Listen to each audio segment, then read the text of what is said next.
Good day, everybody, and thank you very much for joining us today. We have pulled together 5, including myself, amazing people who are all high-performance coaches, and the purpose of this session today is getting to know high-performance coaches, because what we've found as we go out in our businesses is that high-performance coach isn't something that a lot of people are very familiar with. So the intention of this session is to introduce 5 real people who have moved into this space in high-performance coaching, and to give our audience a better insight into who becomes a high performance coach, what's it all about, and what can people really take from it, and more importantly, how can people benefit from this service. So what I would like to do is kick us off. I'll introduce myself. I'm David Grieve. I'm calling in from Scotland here, and I'm very, very happy to have this group of people here on this session. Hi, everyone. I'm Wendy Bowman, and I'm coming to you from Calgary, Alberta. Also very excited to join you today. Hi, guys. I'm Gerald Morris. I am native of Jamaica, and right now I'm in Tucson, Arizona. Hi, guys. I'm Reinhard Klett, originally from Germany, born and raised there, and now I live in Worcester, Ohio, about an hour south of Cleveland in Amish farm country. Hi, I'm Dr. Emily Letran. I'm calling in from California, USA. I am a dentist by training, a certified high performance coach, and the best mom in the world.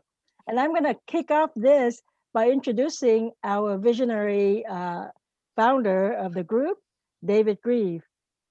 David is the founder of You Can Group, which is a private, and he's a private coach and facilitator for individuals, professionals, and businesses to improve their business and life balance.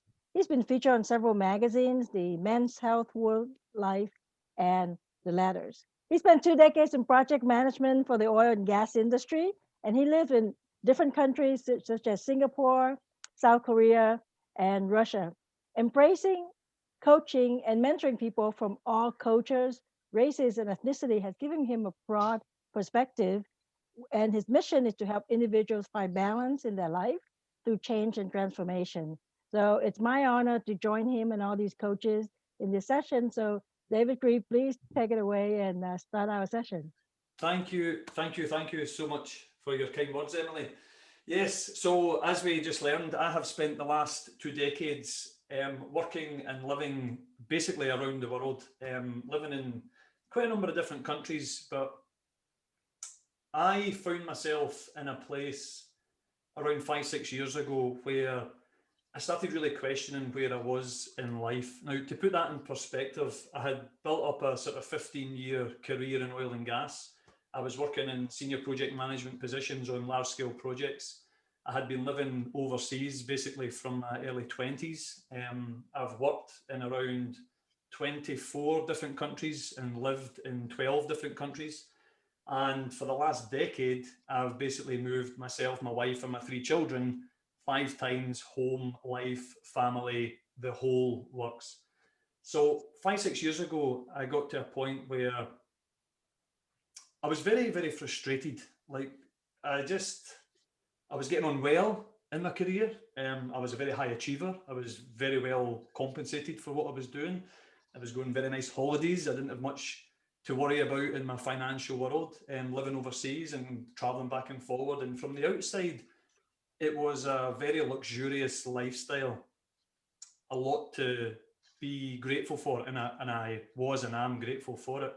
But on the inside, I found myself getting more and more frustrated, you know, like waking up some days and just not really understanding why I was frustrated or what was really going on. And over the period of about 1.5 years, this really started to fester on my relationships, and then I was bringing it home at times, and I was finding myself getting really ratty and snappy, and just wasn't really, I was performing as far as my job was going, but I wasn't really performing in life. Let me just say that, right? But then, of course, I'm sitting there thinking, what have I really got to complain about? I've got a good job, I've got a beautiful wife, I've got 3 beautiful children, life is good, I can go on nice holidays. And as I started to really work on this topic of why am I frustrated, I started to become more and more aware that I had basically lost myself in this life where I was chasing the dollar, going and working in different countries because there was maybe a better job with a higher salary.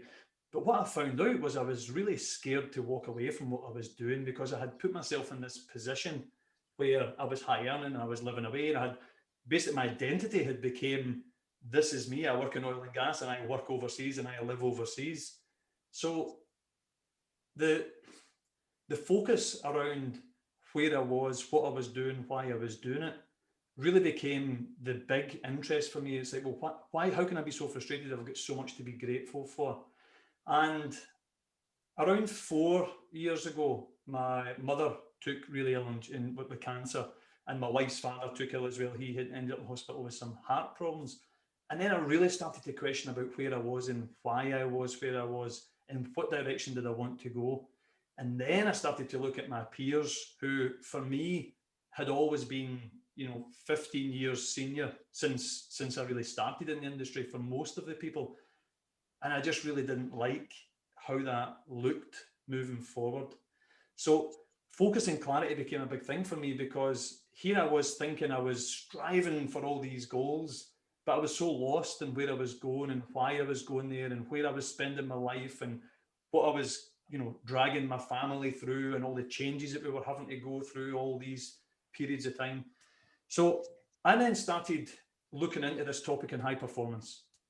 And at that point, if you told me high performance, I would have automatically thought soccer, football, Olympics, athletes, because for me, and I think for a lot of people, when we talk about coach, we automatically go to athleticism.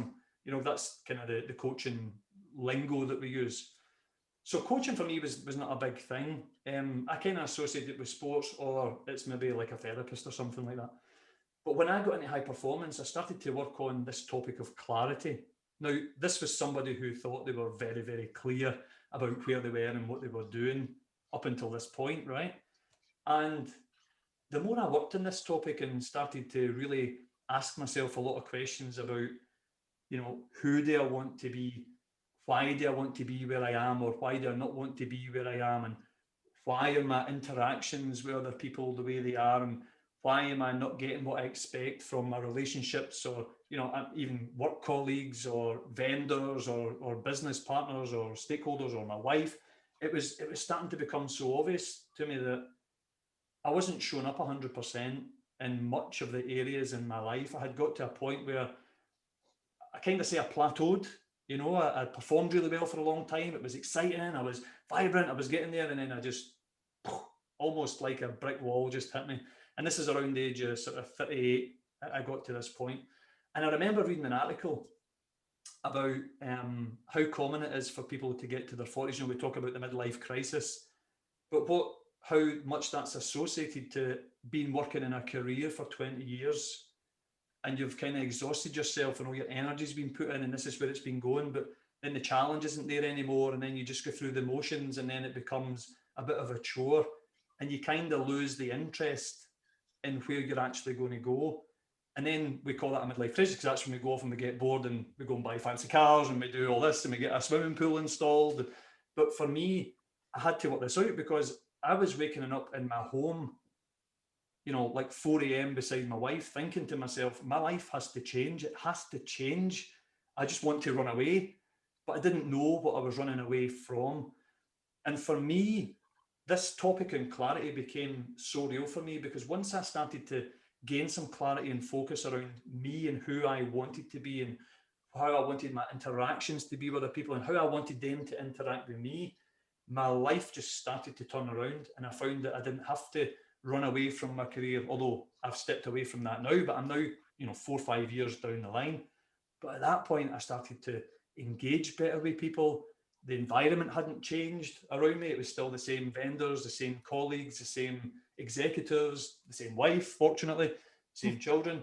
But because I had been working on this topic of clarity and getting really focused on how I was going to show up, everything started to magically change and things were getting exciting again, and I was having more fun and more joy, and I was enjoying going to work. And that's when I really, really bought into this high performance.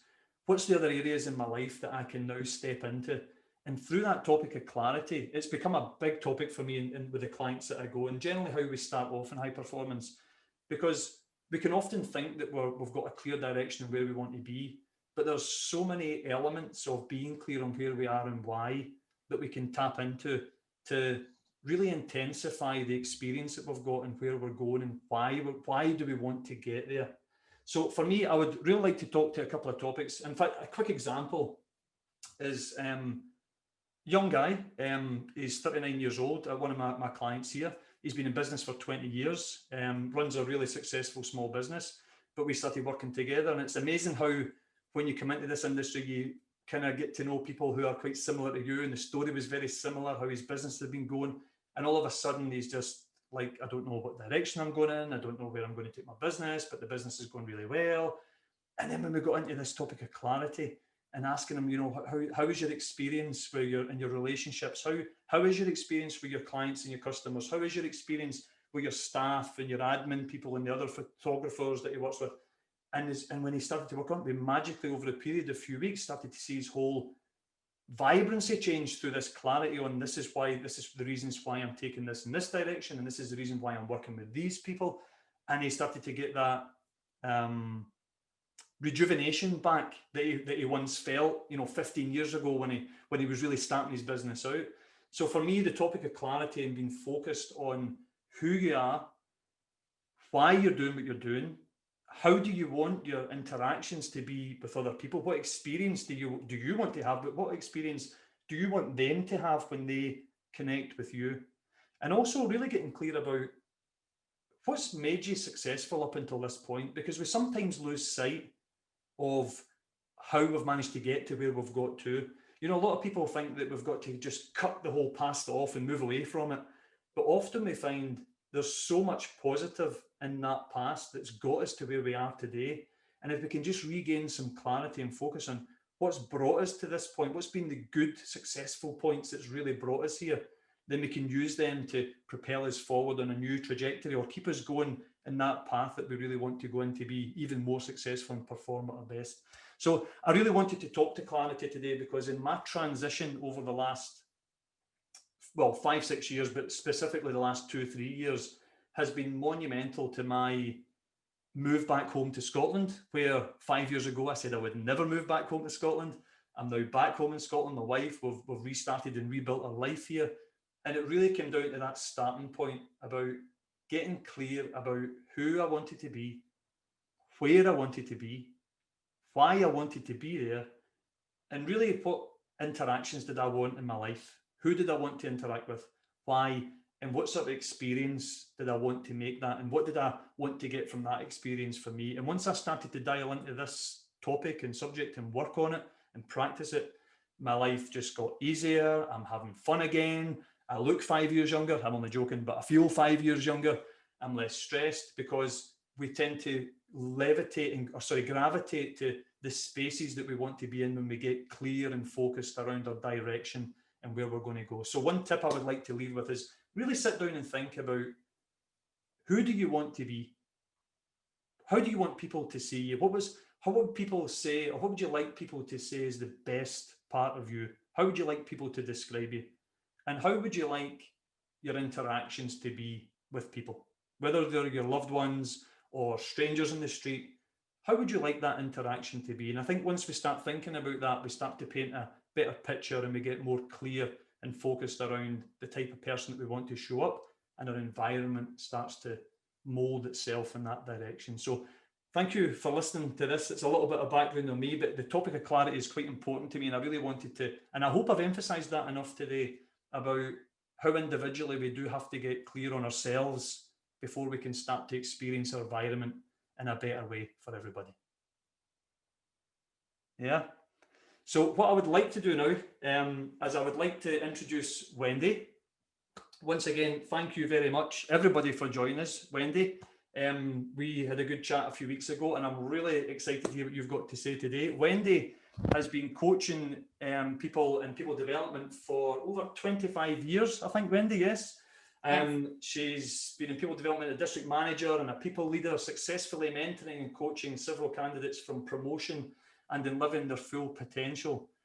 So Wendy has coached others in finding their purpose and taking charge in their personal and professional lives. As a certified high performance coach, like we all are in this group, Wendy facilitates group training and coaches and individuals to help them improve communication, build team skills to improve their performance.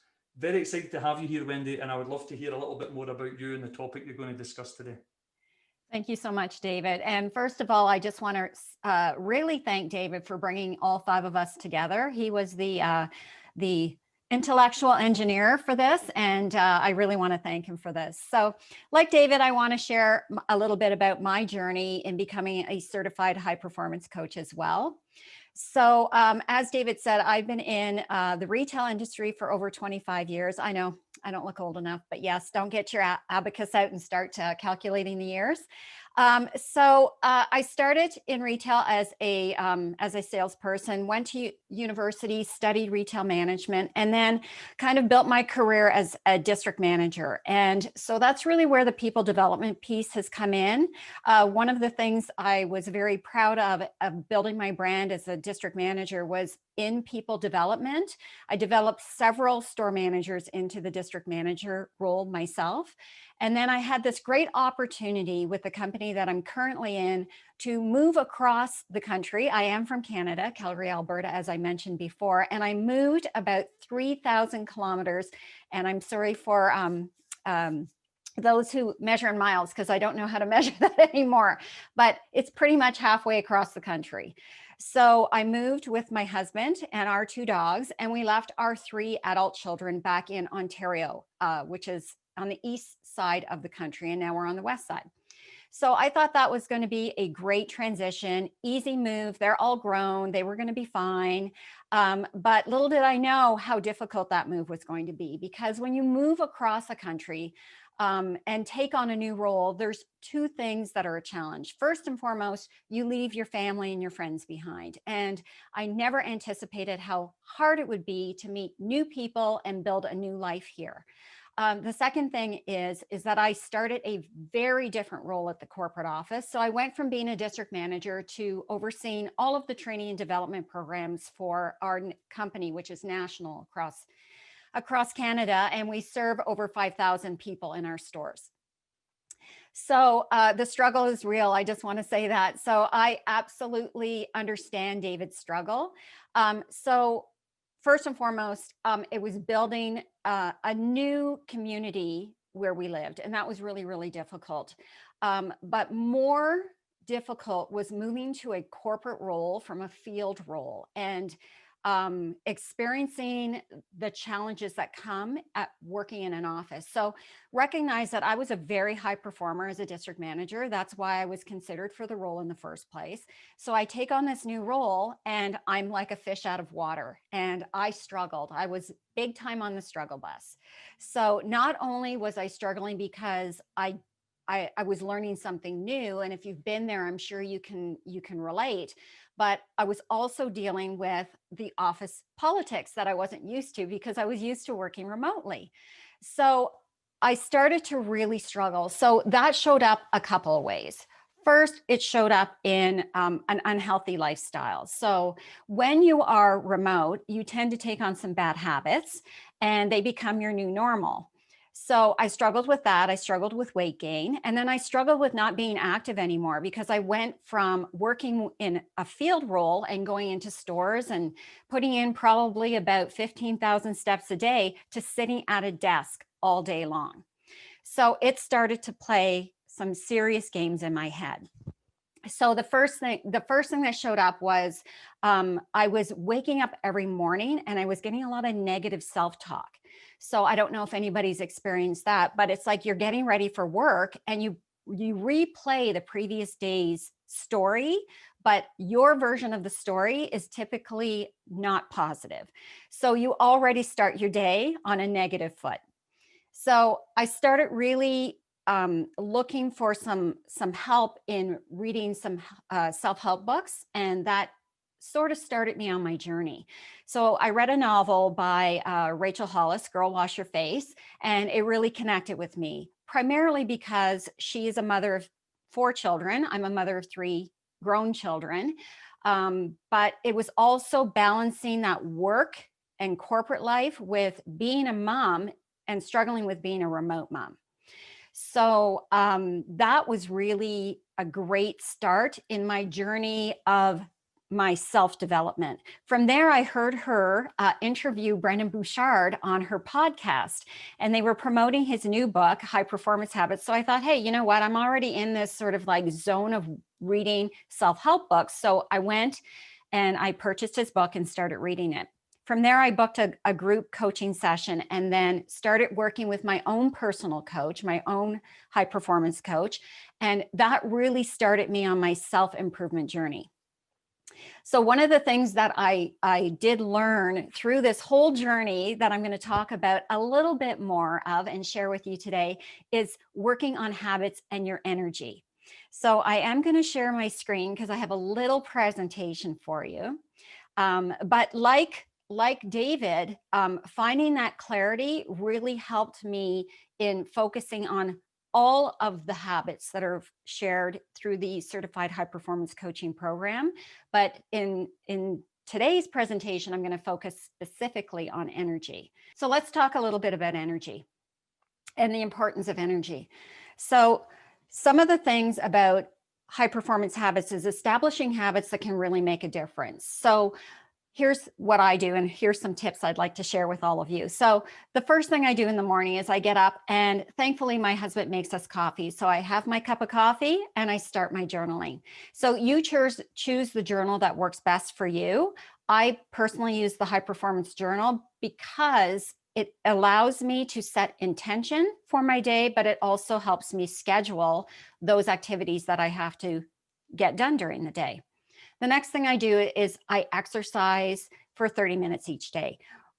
Whether that's doing yoga or doing a more high intensity workout, what that really helps me with, everyone, is that it gets my energy levels up for the day, and it helps me maintain those energy levels during the day as well. I find if I don't work out, I actually get that like 2 p.m. like flat line where I might have to have another cup of coffee, but exercise really sort of just gives me that jolt for the day, and it really helps me with my mindset.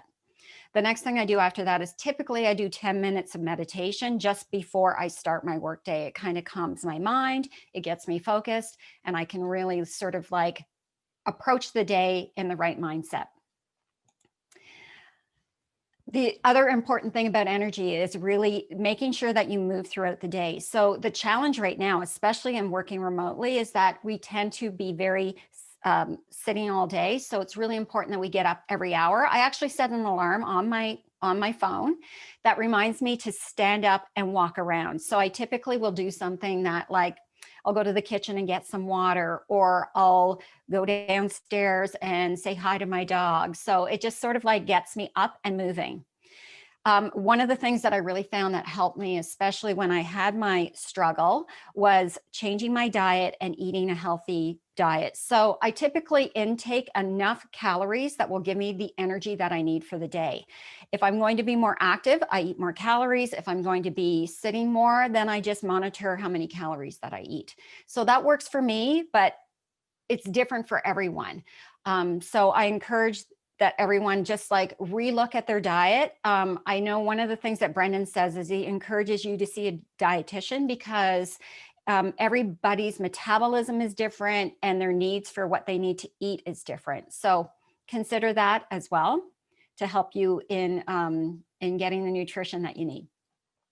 And of course, drinking water is so important. So I set a goal for myself every day where I drink 2 liters of water.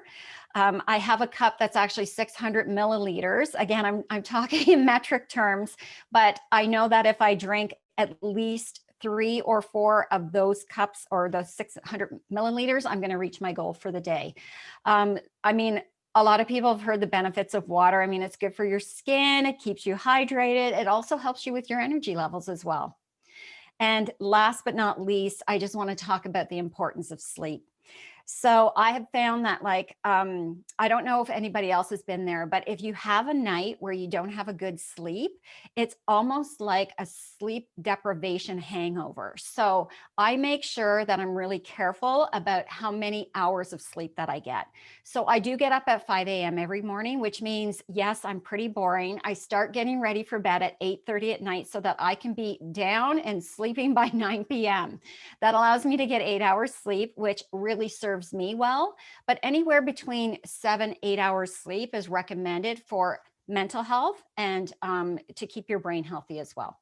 So I think that's the end of my presentation. Yes, it is. So I'm going to stop sharing. But I just wanted to wrap up by saying, you know, the importance of getting those energy levels up for you is so important. It's not just important to your physical health, but it's really important to your mental health as well. So just a reminder that those are just things that work for me, but whatever serves you well is what's important to you. Gerald Morris is a native of the island of Jamaica and grew up on the island of St. Lucia. He is married with 2 boys, ages 11 and 8. Gerald is a board-certified internal medicine, obesity medicine physician and has been practicing in Arizona for almost a decade. He shares a primary care obesity medicine practice with his wife, who is also a physician. Through the years, he has experienced varying forms of professional burnout, dissatisfaction in the health sector, in himself, as well as in other healthcare professionals. The search for a better existence led Gerald to personal development coaching, which has changed his life. He became a certified high-performance coach with the goal to help other healthcare professionals like doctors and nurses regain control of their professional and home life. Now more than ever, there is a great need for the healers of the world to achieve higher levels of performance and satisfaction in their lives so they can continue to deliver superior healthcare to the rest of the world. It is my pleasure to introduce you to Gerald Morris. Hi guys, pleasure to be here. Once again, thank you, David, for getting us all on this call. Like Wendy said, I am a physician by trade, husband, father, all-around good guy from what I've been told. So far you've heard a couple of the tenets that we live and coach by. So you've gained clarity, and now you've got your energy in place. What happens next? So what I want to discuss today is being able to overcome that fear, being able to be who you really want to be, to get to the improved level of functioning and performance in your life and business. So we're talking about having the courage to go after the things you want in life. I'm sure most of you, or some of you who are sports fanatics, have heard the phrase, I think it was coined by Wayne Gretzky. Don't quote me. You miss 100% of the shots that you don't take. And that's very important. I mean, we all have to think of that, you know, and there are lots of things that kind of keep us from making those or taking those shots and making good and getting ourselves to where we envision we should be. Fear is a big one. And fear can be definitely manifested in different ways. And fear can lead to pain, perceived pain, as well as physical. So I wanted to talk about today 3 specific types of pain that we all at some point in time experience as we go through our journey in life, in business, just being us, okay? So the first one I want to share with you today is process pain. So what is process pain? Process pain is basically that fear or the perceived pain we will have if we make this change that we know we should make in life or in business. That's a big one. The other one we should definitely look out for is this one here, outcome pain. Now, what outcome pain is that, once again, fear or the worry or the perceived pain that if I do this thing, if I take a chance on myself, if I get myself to the next or try to get myself to the next level, what I want out of it will not be what I get out of it. And that's a huge one also to keep people from getting themselves to the next level. And of course, we all have egos and we all worry about different things, and that leads us to loss pain. What that is basically, if I do this, what will he or she think of me?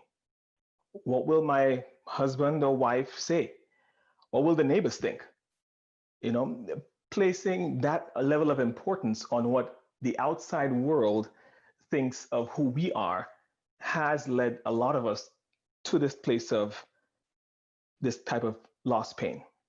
Now, those are just three, and they do on some level affect every single one of us. And I can remember dealing with one of my clients recently, actually. He is a young guy, accomplished. After I read his CV and everything else, and we talked for a little while, well accomplished. He works in the entertainment industry, graphic designer. He does a lot of great work. I've seen some of his stuff. And through our discussion, he always brought up the fact that I don't think I can do, or I'm not good enough to do. And I mean, so I just pressed him a little more and say, what exactly are we talking about here? What's keeping you from making this change, or going after the projects that you want to do, or leading the team the way you want to lead the team? And then we dug deeper and deeper to find out that this stemmed from an incident that happened years ago where he had a misperception of what happened, and that kind of set him back to be a lot more reserved and a lot more, I would say, protective of himself and his ideas. And that was his aha moment, because when he, through our coaching process, was able to peel the skin off the onion that was his problem, he realized that that has no bearing on me making or taking these shots. And for him, that changed everything. So now, now before he sets out, he always thinks of, okay, if I don't take this shot, what's going to happen? I like to play a game with a lot of my clients, and I tell them, what, if you were to talk to yourself, let's say you from 10 years from now came back and sat down with you now, knowing what 10-year-old yourself knows, what do you think they would tell you about this particular potential venture or decision that you should make? And a lot of times people realize, I should just do it. Forget about the pain, forget about what could potentially happen. We have to learn to trust in our abilities to be able to make ourselves grow. I mean, if it doesn't challenge you, it's never going to change you. And that's one thing I also have experienced myself in the growth of my practice, as a physician. My wife and I, we've moved from the East Coast to now the West Coast, and, different things. And it did take some courage to do that. I mean, we both came from the Caribbean, different backgrounds, living in the big city, living in on the East Coast. And we came to the West Coast. So, I mean, we had to adapt, and we had to change, and we had to make decisions that we usually wouldn't have, but through being courageous and deciding to make changes that honestly, majority have panned out, but even the ones that didn't go the way we planned, we learned a lot from. And that's the key. Being able to make these decisions, take the shots, trust in yourself, trust the process is what's going to get you to that improved level of functioning. So like I said, after you've gained clarity and your energy's up, let's put all that to good use. And let's be courageous. Let's go out there and do what we know we should be doing every day, day in, day out. And at this point, I'm going to introduce Reinhard, Coach Reinhard, who is from Worcester, Ohio, originally from Germany, but he lives in Ohio now with his lovely wife and 2 boys. I have 2 boys as well. And he transitioned from corporate life to coaching. And he's also an accomplished author. His book, Letting Go Saved My Life, is actually based on a personal life and death experience. And through his work, he's able to help business professionals gain that increased level of performance that they need to be able to take their lives and their businesses onward and upward. I'd like to introduce Coach Reinhard. Thank you very much, Gerald. Really appreciate that introduction. Guess what? You all talked about having made a major transition in your lives, and it sounded like you made it voluntarily. Mine was not so voluntary. I got fired a couple of years ago. And in hindsight, I said, I've been liberated. You can congratulate me from being fired because I was living in the corporate world. I was doing fairly well for several decades, actually. I was fired when I was 60, so I'm aging myself, but it's okay. I'm a man. I can do that. What I was working on in the automotive industry was I was a program manager and I worked all over the world for various companies. And it was very interesting. I worked in Germany, out of Germany. I worked out of South Africa. I worked out of the US and had a chance to pretty much travel everywhere. And what it has given me this experience is observing a lot of different corporate cultures and how they differ from each other and how much of an impact the corporate culture has on people's job satisfaction, on the bottom line, on productivity, on everything. It is so significant. And I observed the huge differences between the different corporations based on their different corporate cultures. And I really felt like this is something that I would love to work in coaching as well. But I'm getting a little bit ahead of myself. So when I was fired because of a lot of political stuff that were going on in the corporation that I was working on in last, I remembered what the late Jim Rohn said, because he was actually a legend in personal development. And when I lost my job, I decided, I'm not going back to the corporate world. I'm going to start my own business. And Jim Rohn said, if you have a business, work harder on yourself than you work on your business. So I took that to heart.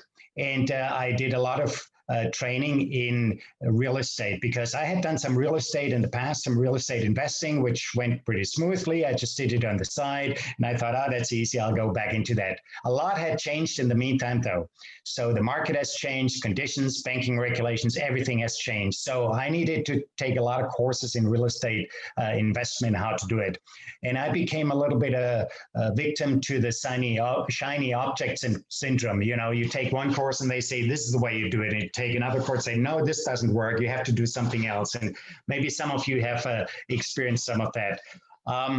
But I remembered not only to work on developing business skills, but also personal skills. And through a training in real estate investing, I came across Brandon Burchard as well and ended up hiring a certified high performance coach, which really made a difference. I talked about the shiny object syndrome. Well, he helped me to gain a lot better focus, and that made a huge difference in my life. Also, he helped me to gain confidence. As you can imagine, when you're fired, that's a big blow to your confidence because it's a big part of your identity. I never saw myself just as, a program manager, but still, I considered myself to be a good provider for the family and all this. And so it sort of affected me and how I felt about myself. And so he really helped me get through this. And part of starting a business was also to network with other people. And I networked in a business networking group and met a lot of people who all had very similar struggles that I had. A lot of the struggles related to confidence, lack of confidence. They dealt with overwhelm, and they dealt with very high levels of stress, which affected their relationships, which affected their health. And because I was going through the coaching process, I said, these people, they all need coaching. I could help them so much if I could become a coach. I had no idea that I could become a coach. And one of the things that my coach also helped me to do is I was thinking about writing a book for years. And that book is based on a personal life and death experience. In a nutshell, I was a student pilot 30 years ago, got into an inadvertent downward spiral, or they call them a graveyard spiral, on my third solo flight. And I did not have a clue on how to get out of it. I tried everything with the controls and eventually let go of all the controls and said, God, take this plane. And instantly I got out of the spin, got to a straight and level flight. And as I was sharing this experience with people over the years, they told me, you just made me realize something. I said, what do you mean? Well, you just made me realize what I need to let go of in my life. And so as I was talking with people over the years, I got all kinds of stories about different areas in life where people needed to let go of. And so that's all part of the book that I wrote. And it got launched this year, and I'm really happy about it. Got really good reviews, and it's been my desire to put it out there because it's been helping people to let go of what they need to let go of, things that hold them back. And the way that ties in with the high performance coaching is, it's sort of like letting go is like taking your foot off the brake before you step on the gas and apply all the high performance habits. My very first coach, I could relate to him because he has, not my very first coach, sorry, my very first client, I could relate to him because he has somewhat of a similar background that I do, culturally speaking. I grew up with a phrase, no complaint is enough praise. And that resonated with him because we just don't get enough praise because our parents in our culture, they were worried that we would get too big of an ego. If we got too much praise, we would have a pride issue, we wouldn't have enough humility, and so on and so forth. And he very much related to that.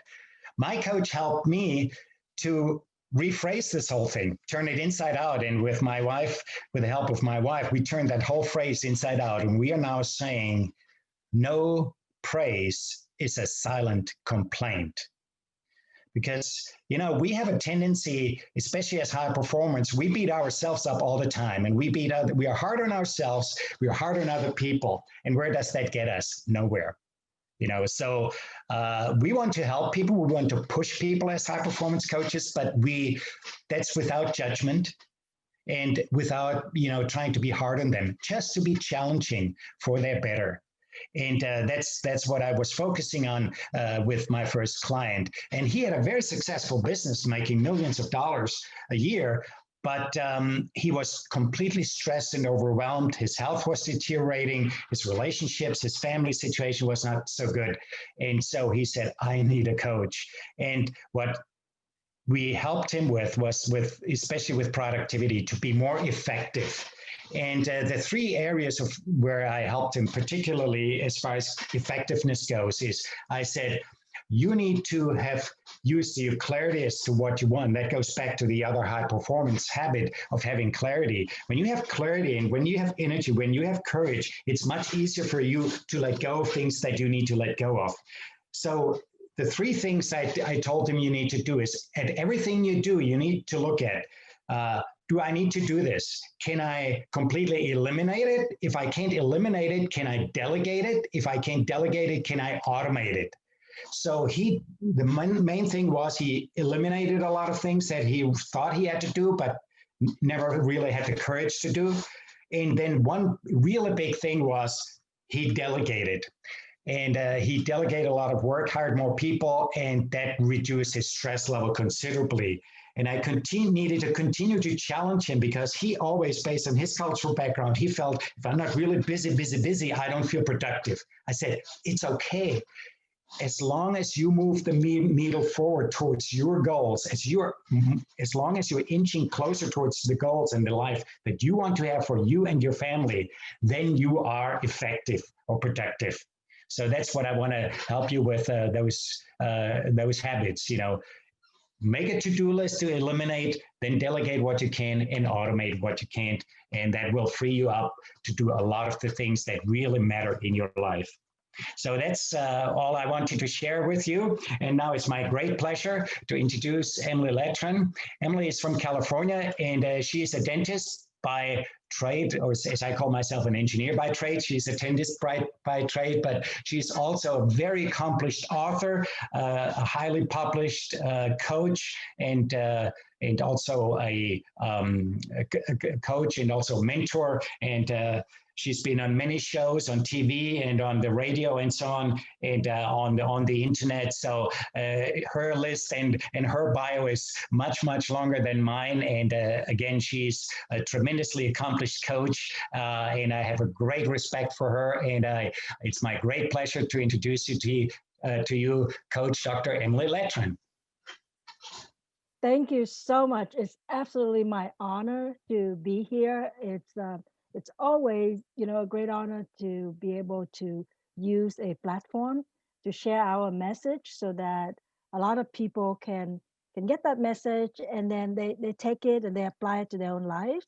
And imagine if everybody just improving their lives a little bit, ultimately our world would be a better place. And I want to thank you, all of our coaches who are on the call, putting in the time to share their vision. And thank you, David, for coordinating the time difference and getting all of us on here to share a little bit of our expertise. So my personal story, I'm gonna talk about influence, which is one of the pillars of high performance. And to understand influence, I'm just gonna give you some perspective. I actually was born in Vietnam back in the late 60s, and growing up during the war, every night watching on TV the horrific images of war, there's bombing, there's dead bodies, the people fleeing villages. And in 1975 is when the Vietnam War ended. The Americans left and the communists took over. And that just began a different series of dark days. We would stand in line to buy whatever the government was willing to sell us. It could be uh, moldy noodles. It could be stale bread. It could be old rice. And as a little kid, I used to stand in one of those lines for my family. And a couple years after that, the communists, the Vietnamese communists, decided to go to war with China in the north and Cambodia in the west. So they started drafting all the young men to go to war again. And at this point, my aunt, who is my dad's youngest sister, decided to escape with her two kids. My older brother and two of my other cousins, they're all guys.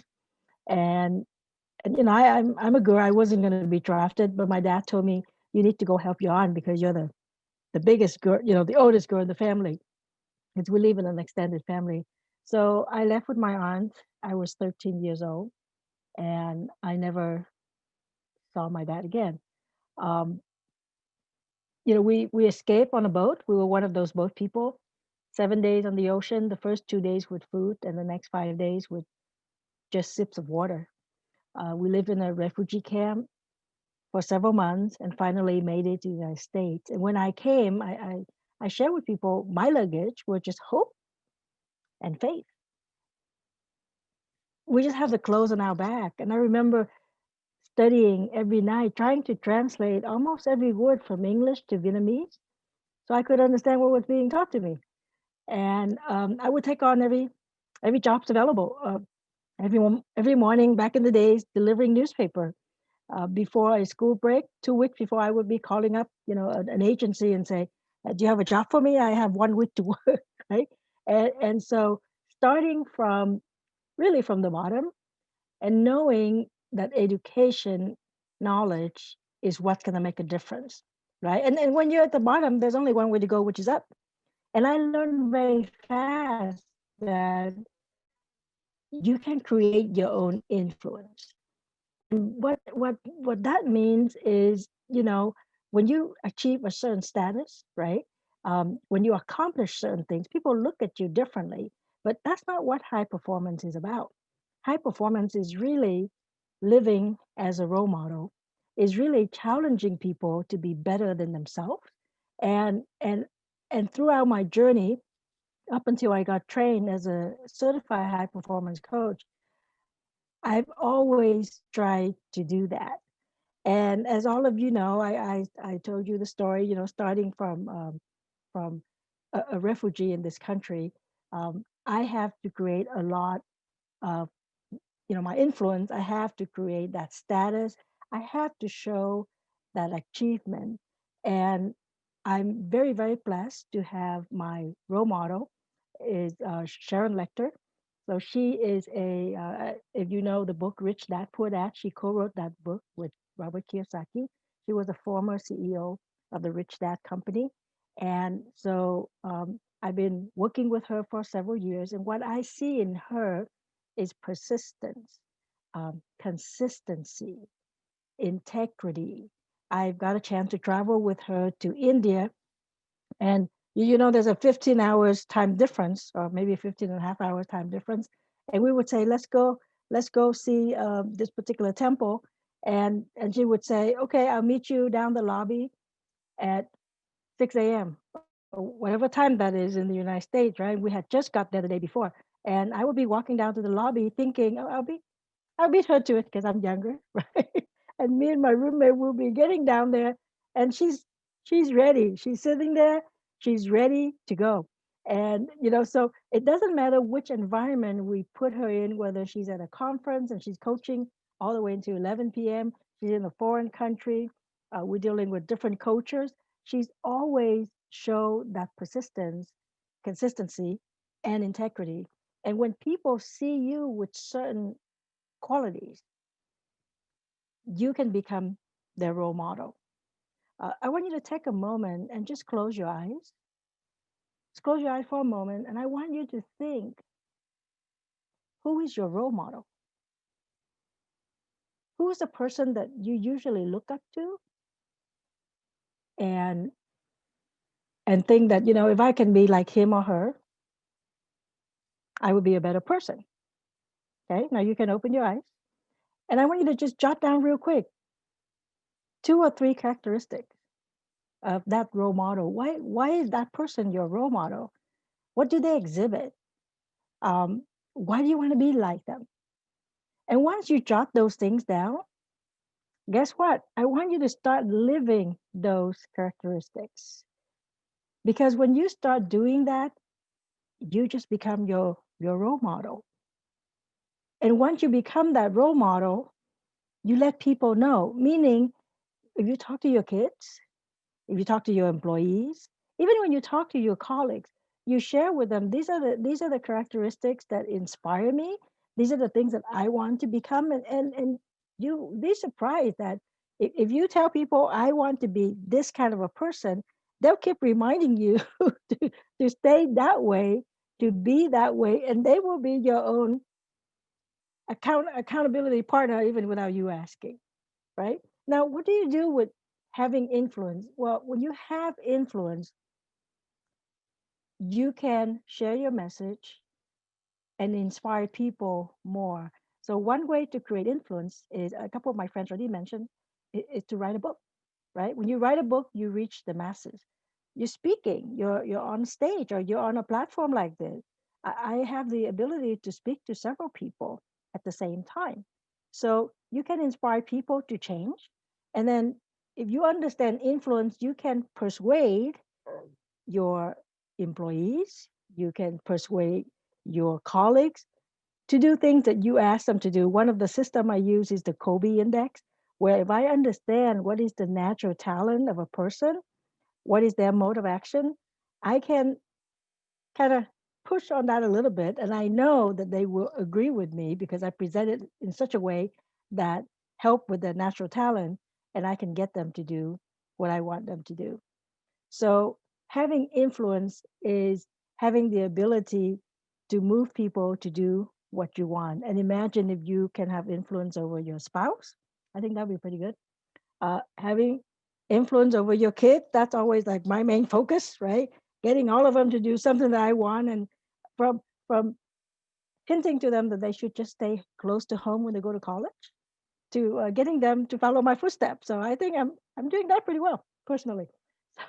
So think about those things, the personal part, the things in your personal life, and then what you can do in your business, and then bigger than that on a global scale, how you can reach other people, how you can inspire other people.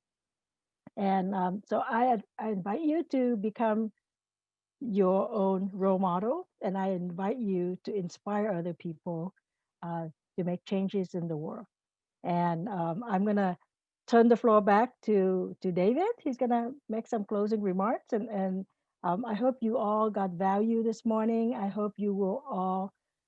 Well, I hope you took some notes, and I invite you to just go ahead, go out there and start implementing these. Thank you, Emily. What a great topic to round our session off today on role modeling and influence, something that I think everybody can relate to, especially in families, you know, children, we are constantly being a role model, but that is spread across our lives. So I really enjoy the topic.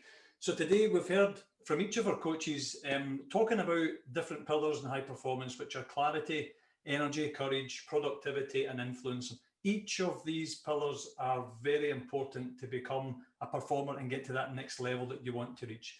Before we round off the call, I would like to thank all you guys very much for participating, but mainly for sharing your stories and bringing the value that you have today, because I believe that our audience listening to this will have enjoyed it and they will have picked up some really good topics on what they can do moving forward and reaching that next level, whatever that may be for them in their business, in their career, in their relationships. It's applicable holistically across the life. So I really want to thank you for that. And I want to thank our audience who's listened to us for this time here. And I really do hope that you've taken something positive from that and you can use it moving forward. As you can see, we all come from pretty different backgrounds, right? We've got quite different challenges that we've had to overcome and go through, some more extreme than others. But what it shows is that as individuals, we all do go through challenges in life. And if we can start to learn more on these topics and focus on them, we get to arm ourselves better with the right tools and techniques. And we build these habits that allow us to get to that next level in whatever area in our life we want to reach. So thank you. We would really encourage anybody who would like to connect with us to reach out. We'll put some contact details at the end of this. Schedule your strategy session and let us help you reach your next level of performance. Once again, thank you very much, and I look forward to seeing you again. Bye for now.